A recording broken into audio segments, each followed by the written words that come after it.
Would you like to learn from those that are taking their lives, their businesses, and their passions to the next level? Best-selling author of Speakeasy and master connector Lou Diamond is here to connect you to some of the most inspiring and amazing people on this planet. Get ready to thrive loud with Lou Diamond.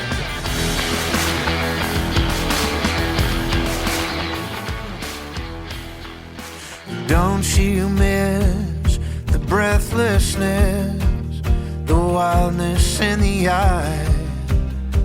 Come home late in the morning light, bloodshot dreams. Welcome everyone to another absolutely awesome, fantabulous, simply crazy good episode of Thrive Loud with Lou Diamond, connecting you to the most inspiring and amazing people that are thriving each and every day. I'm your host, Lou Diamond, and today on Thrive Loud, we have an amazing human on a mission to connect people to their most powerful resource, each other. She's a communication reality expert, media personality, keynote speaker, two-time author with her latest book, The Relatable Leader. Create a culture of connection, coming to you in a clickable social post somewhere near you really soon, or any store or wherever you get books, because this thing is the thing you need. Thrive Loud listeners, I am honored, thrilled, heck dare I say, even excited to bring you the Rachel DeAlto back to Thrive Loud. Rachel! Woo! I don't know why I went spirit fingers there. We went spirit fingers. It's good. Everybody needs a spirit fingers every now and then, but everyone needs Rachel DeAlto in their life all the time. So, first of all, so great to see you. Great to have you back on the program. It's been a minute. I looked it up. It was over 3 years ago you were a guest on the show. Wow. And listeners need to know that not only was she a guest on the show, but she also was a huge proponent in helping to market Speakeasy when it came out, doing fun stuff on social, showing the book in the Proud to wild and support. holding in her hand. And I am here to do the same because, one, I'm really very much in line with what Rachel's about. And what I want to do is do a little rewind. Let's go back a few years between your first book and this one, kind of how creating a culture of connection became the message you wanted to share with the universe. Oh, wow. It's such a great question, too, because when I wrote the last book, and you know this, when you write one book, you're like, I'm never doing this again. And then through just practice and actually through my keynotes, it started to evolve that we needed to focus on leadership. And so Relatable, my first book, was really about person-to-person connection and personal and professional relationships alike. And then in the world, what I saw was this complete disconnect, as I'm sure you see as well in your work, between leadership and their teams. And I believe that relatability solves that as well. And so I decided I wanted to research this. I wanted to really dive into it. So I did a proprietary study. I dove into all of the peer-reviewed work around really how can we connect better with our teams. And that's where I think we're going into this culture of needing to belong and creating belonging at work. And I wanted to provide a roadmap for that. Oh, I love that. And it is so needed right now for so many places. Yeah. We talk about it a lot on this program. The disconnect, people not sticking with their job, not happy with where they're working, the leadership and different generations not connecting. There's a whole slew of it. With the research and the study that you came up with, Rachel, was there one common theme that echoed across all the stuff that you were looking at? Yes. And it shocked me. So that was I had this image of, I'd get the data back and I'd be like, oh yeah, this is right on point. Everybody wants emotional intelligence and we're focusing on authenticity and vulnerability. And that's what they want from leadership. And then I got the data back and I was like, oh my gosh, across generations, people are looking for these basics, and respect was at the top of it. They want to be respected by their leaders. And I just, from my experience, if people are asking for something or they're listing something as a top quality that they're looking for, it means it doesn't exist. And so that means that we are missing the mark. We're skipping ahead. And I say this in my keynotes often. I say, we're trying to build this house on a foundation that's not built yet. And we're trying to skip ahead when we really have to go back to, how am I taking care of my teams? How am I letting them know that I respect them and that they can trust me? Rachel, I'm going to go back. I'm laughing because I watched a movie that's almost 40 years old, and that blew me away among itself. Do you remember the movie Working Girl? Right? I do. Yes. Okay. Was that Melanie Griffith? Yes. Melanie Griffith. Ooh, Harrison look at that. Ford, Those are Sigourney great. Weaver. And this is in the 80s and work office, and there's obviously huge gender discrimination going on, and difficult for women to crack the any ceiling, crack the floor, let alone the glass ceiling. And obviously there was a whole Wall Street, New York culture, things that have definitely not aged well in what you can watch within the movie. And it was really funny because I'm like, we've come a long way from this. And you talked about respect, and the lack of respect that took place in the workplace was kind of crazy. And I go, we've come really far from that, but this is surprising to me too. I guess not far enough. No. With that surprising factors that you were looking at, was it from a level to level? Was it at certain levels that people weren't feeling that level of respect, or was it almost across the board? It was across the board. It was across the board. And that was the shock. The only nuance of it was that within generational, when we broke it down, there was a little bit more of a trust, respect, neck and neck for millennials. But respect was still right there. It was almost tied for trust. And so it just surprised me. I thought we were better. and then I cried for like a good weekend, and I was like, oh shoot, I got to write this book. So. All right. So you and I are all about finding the ways you need to be to connect, figuring out the ways to be more relatable. Okay. So let's fix this mess right now. Help without giving away everything that you share in the book. Let's give some. I was like, here, take it. Take it right here. Take the book. Take the book. Give some high level talking points here as to some of the key things that you talk about that you know have been missing that came up from the research that actually came out in this book. Yeah, so obviously respect, I think, is that overarching theme. And it's also something that should infuse every aspect of our leadership. And why I say that is because one of the other huge areas that we saw a need for and a desire for is better communication, which doesn't surprise you at all. I mean, that's kind of the point of all of our work. And it's probably what people spend the most time working on. And yet it's 86% of all of our challenges in the workplace are communication. So some of the main points is really, how do I communicate better? How do I communicate more clearly? How do I infuse respect into that communication? And so some of the major points that I focus on, a huge part of the book, is really how to be better communicators. Yeah. Because after trust and respect, it was all looking for people who listen to them, who are effectively communicating, who are honest and transparent. And so, it's the talking points could go on forever because, as you know, within all of those areas, there's so many nuances, and it depends on the team and how they accept communication and how they best receive it and how they interpret it and perceptions and environment, blah, blah, blah. There's so many things. So it's really figuring out, how do I infuse this into my team? How do I look at my team? And how do I assess my team better? I think that's the one thing that I wish leaders did better is not only that self-awareness, but awareness of their own people, and realizing that it's not one size fits all. You could read this book, but you're going to have to interpret it for what do your people need? What's the best way your people communicate? Rachel, do you think the lack of that ability to assess is coming from a lack of time? Is that what's maybe getting shortchanged? Because I'm with you that I think people, if it takes 3 stages to establish a relationship, harness it and grow it, and then kind of look at how we can make it better. In the look how we can make it better time, or assess how they're doing with all of this, we kind of have to get on to the next thing, and it starts all over again. Yeah. Is it time? And if I'm a leader, how can I work on assessing things better? Is it something I should do earlier? Love to hear.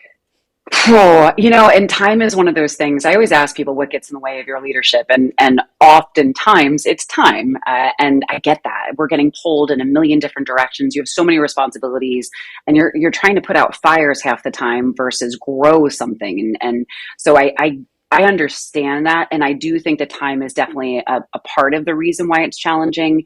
But I also think it's desire, and I see this oftentimes, and maybe you, meaning the proverbial you who are listening, maybe it's not you that feels this way, but a lot of times we allow ego to get in the way of how willing we are to become self-aware and how willing we are to just put that extra effort into our teams. We think, I'm the leader, figure it out, or catch up. And that's exactly what creates all of the disconnection, disengagement that we see in this world right now, especially in the United States and corporate America. And so I think time is part of it. I just don't think it's all of it. So in the true spirit of connecting everything, Rachel, let's bring this full circle. When we had you on over 3 years ago, we hit upon the initial parts of being relatable. And in that time, you've connected two families together, brought two families together in your own life. Yes. There was a move. You connected everything into another house. You have been connecting on stages everywhere over the last 3 years, growing your career in amazing ways and obviously connecting this message. And here you are now deciding, oh, I'm going to do this again. I'm going to share this message. There's always a gift that comes back to content creators when they put out great content. When your speeches, you feel it from the immediate feedback. I know it's early because we're recording this as this book is hitting the market. Has there been, at least in the writing process for you, a gift that the Relatable Leader has given Rachel DeAlto? Oh my gosh, yes. Oh my gosh, yes. And one of them it's a very specific thing that happened recently. So I do a Relatable Leader keynote that corresponds with the book. Obviously, you can't get as deep in our keynotes as we do in the book, but I do share a lot of the elements of it. And it was for the judges of New Jersey. So fun fact is I used to work for the judges when I graduated law school. Before I started practicing as an attorney, I clerked in Monmouth County Court, New Jersey. And recently I've been invited to speak to the judges, literally the people that I was just like, oh my gosh, they're an enigma. And so the coolest thing was I spoke twice and it was for the same group. And one of the judges came up to me afterwards. Of the second time, they said, I started doing a few of the things that you had suggested in your keynote and is in the book. And she said, it changed everything within our chambers. It changed everything within our work product, how quickly things get done, but how connected we feel.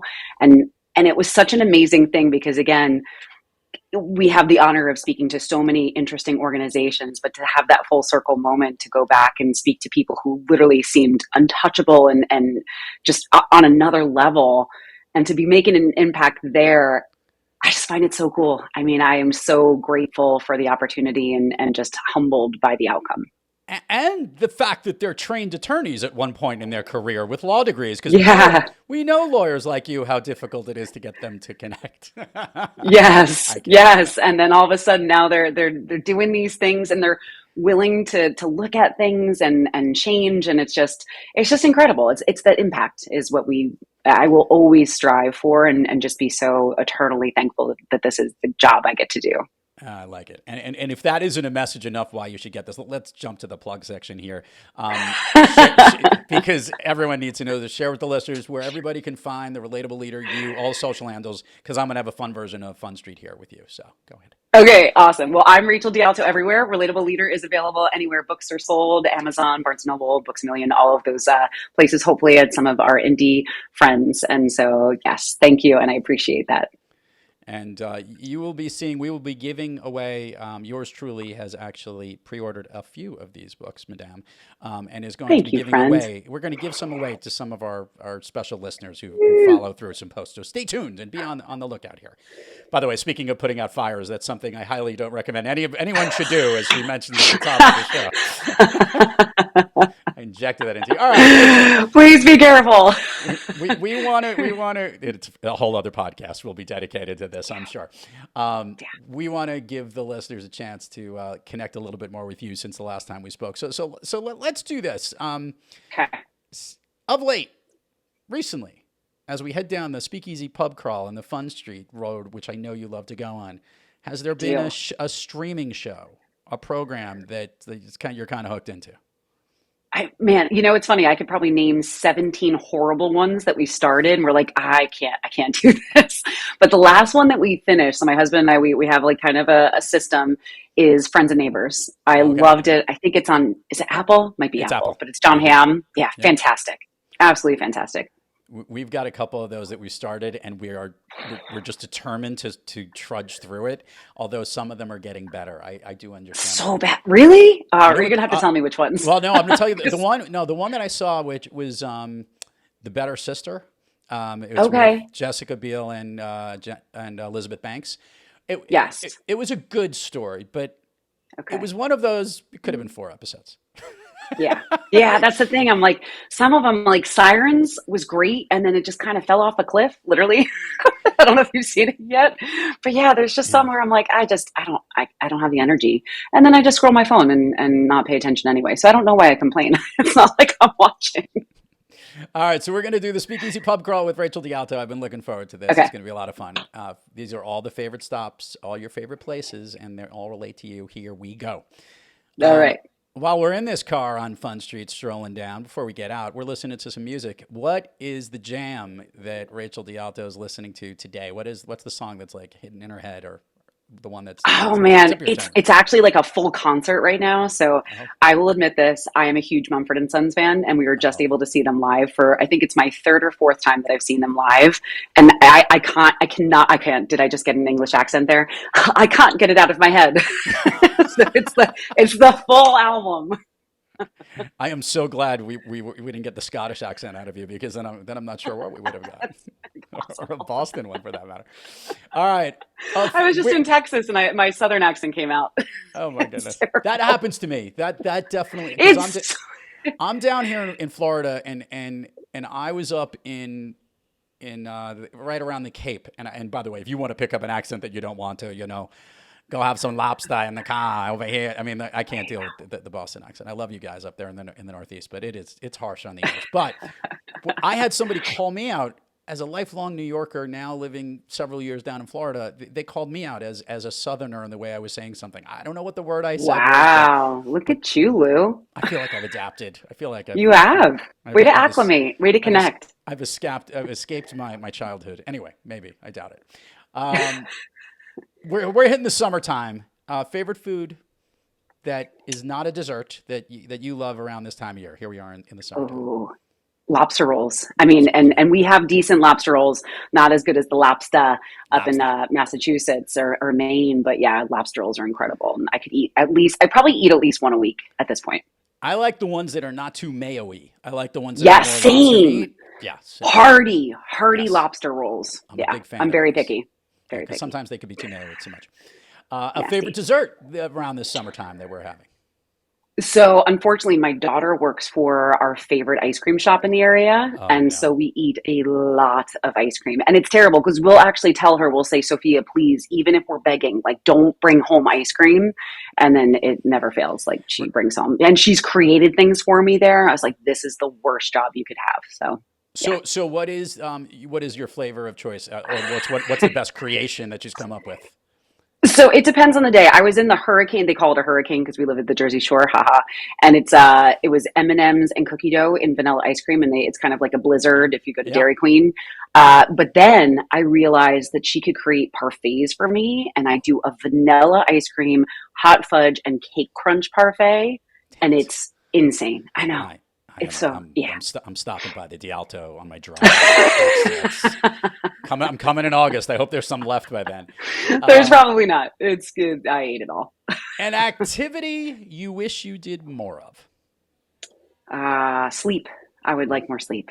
Okay. Yeah. An activity you wish you did less of?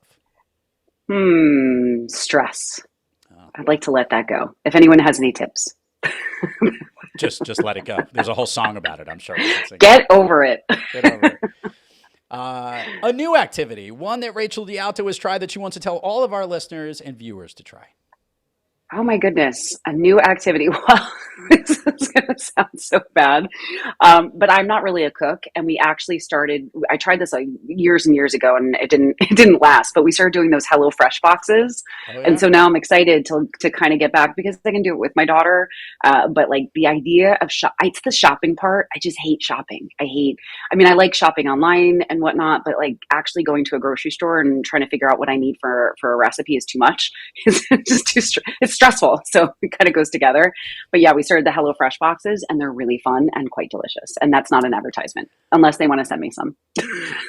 This question based on my physical condition right now will have a whole new meaning. If I can snap my fingers, can't quite snap it as well as I'd like to. I can snap this one maybe. If I could snap my fingers and Rachel DeAlto could be anywhere in the world, man. Where is she? Ooh, I'd go back to Croatia. Heartbeat. Loved it there. It was phenomenal. Great people, just beautiful. The Relatable Leader. She's here herself. Hold up that book again one more time so we can get Yes, everybody sir. to make sure they see it. Go check it out. The Relatable Leader. There's a meme that's coming up real soon. Hey, congrats on the book. Continued success. Thank you. Seriously, listeners, viewers, Rachel's the real deal. You know I'm all about connection and bringing people together through conversation. She's got this way of doing it through culture that's awesome. The Relatable Leader is what you need. Go click and go get yourself a copy. Go listen to her speak. Go bring her into your organization, all your organization event planning people, because she's the real deal and she's awesome. That's the type of person you want, and I am so glad to have her here on Drive Loud. Thank you, sir. You got it. To all our listeners out there, thank you for joining us. Until next time, keep moving onward and upward. And remember, be brief, be bright, be gone.